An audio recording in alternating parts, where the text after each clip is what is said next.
So welcome to today's technical corner. The subject is triceps. These are the antagonist muscles to the first technical corner which I presented, which was the biceps. So the triceps. And we always try and work out muscles in opposing pairs. So for example, when we work our pecs, we'll also work the upper back. When we work the biceps, we'll also try and work the triceps. When we work the abs, we work the lower back, obliques left and right, quads and hamstrings, and so forth. So onto the subject of triceps. If you consider the tricep in an isolation setting, that is to say that the tricep is functioning just to extend your elbow, you see what happens as the muscle contracts, it shortens, and it extends your elbow. So as such, the triceps are muscles of pushing rather than lifting or pulling, which is more like biceps. If you think about it, lifting weights, your biceps are shortening. Whereas if you're pushing things away or pushing up overhead, lifting overhead, as you extend your elbow, the tricep is shortening, because muscles don't work by pushing. Muscles cannot push. Muscles can only pull. So in this case, the bicep contracts and it flexes the elbow. Now, in the opposite case, as the tricep contracts, it extends the elbow. So this contraction of the biceps flexes the elbow, and this contraction of the triceps extends the elbow. So if we're doing tricep exercises which are designed to isolate your triceps, we could do it standing up with dumbbells. Let's say we may hold a dumbbell in two hands like this, overhead, and come behind the head like that. There, just there, there, like that. That's triceps, just there, for example. Without moving the upper arm, you see my shoulder is stuck, and I'm just flexing and extending the elbow. We can do it with one dumbbell held in two hands like that, or we can do it with two dumbbells, like one part movement, two, back here and up again, or we can do it lying down, which I'll show you down in a minute. And then there are what we would call compound movements. I talked about that when we're talking about biceps. You know, bicep curls like this is a simple movement. Bicep upright rows like this is a compound movement where you're using more than just one muscle group. It's the same thing with your triceps. If you're just lifting weights up here, for example, and keeping your elbow flexing and extending, but your shoulder pretty much stationary, you are isolating the triceps. You're just flexing and extending through a single joint. That's a simple movement. On the other hand, this movement, say here, with dumbbells in your hand, overhead, you see, as you're pushing the weights up, you're still contracting the triceps to extend the elbow all the way up to straight arms, and there you have a compound movement that involves your triceps as well as, of course, is in this case, your shoulders. I'll show you lying down, and then I'll show you one more exercise that you can do with your triceps from the edge of a chair or a deck, which is a compound movement which looks like this. So I'm just going to change the angle of the camera, and we'll finish off this short little technical corner.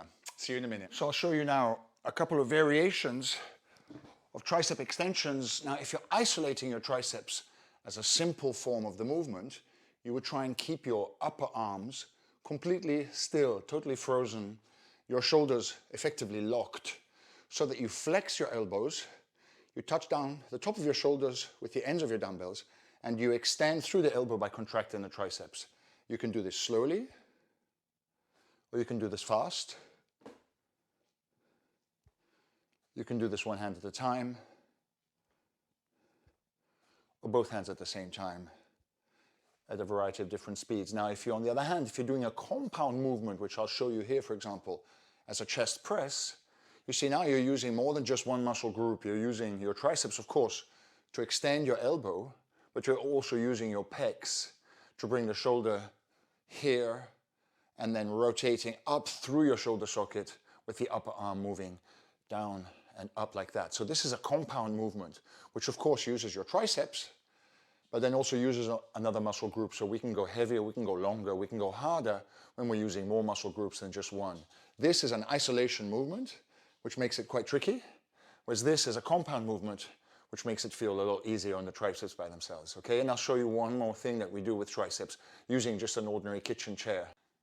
So there's a really good compound movement that you can do from the edge of a kitchen chair, which is a tricep dip. Now this is where you lower your body off the edge of the chair, and then you push back up by extending your elbow. Of course, it's your triceps, but then you're using a lot more muscles than just your triceps. You're also using your lats, you're using your rear deltoids, you're using your pectorals a little bit, even the shoulder to lift you up and down. These are called tricep dips. Now with the legs nice and straight, they're as hard as they can be. You see? Down and up, down and up, with your legs nice and straight. Now these may be too hard for you, in which case you can bend your legs. And the more you bend your legs, the easier these are. So if you start with your legs nicely bent like this, you could do 100 of these. They're really, really easy. Now the further out you go with your feet, the harder they get. And when your legs are straight, they're as hard as can be. Inhale, exhale. And the final exercise I'm going to show you, which is another compound movement for your triceps, is the classic push-up. Because whenever you're doing a push-up, as you extend through your elbow, you're using your pecs, your chest, but then of course you're also pushing through the elbow and getting your whole body lifted off the ground by extending your elbow using your triceps. So your push-ups are perhaps the most powerful way. Push-ups and tricep dips are perhaps the most powerful compound movements that we do for this muscle group, and it's something that you should be practicing pretty much every time. You should be able to knock out 16 push-ups at the drop of a hat. Okay, so let me just show you a couple of push-ups just to illustrate the extension of the elbow through by the triceps in the push-up movement, and then we'll call that one quits. The traditional push-up would be done like this, with your hands about shoulder width apart, feet nice and legs nice and straight, body aligned, chest down to the floor, and push up. 1, 2. You've got to get all the way down till you can kiss the floor. It's not going to come down to here, otherwise you're not getting the full range of motion through the elbow, through the triceps. You have to come all the way down and all the way up on an exhale. If you want to make the push-ups a bit easier, you can do them from your knees. That's a half push-up. You're still extending through the triceps, so you're still getting a good workout of this muscle group, which is an important muscle group in your body. And everybody wants to have a nice arm that looks like this, that you can see the split of the side of their arm like that. You know, look good, feel good, stay fit to stay sane. We'll see you in the next one. Take care.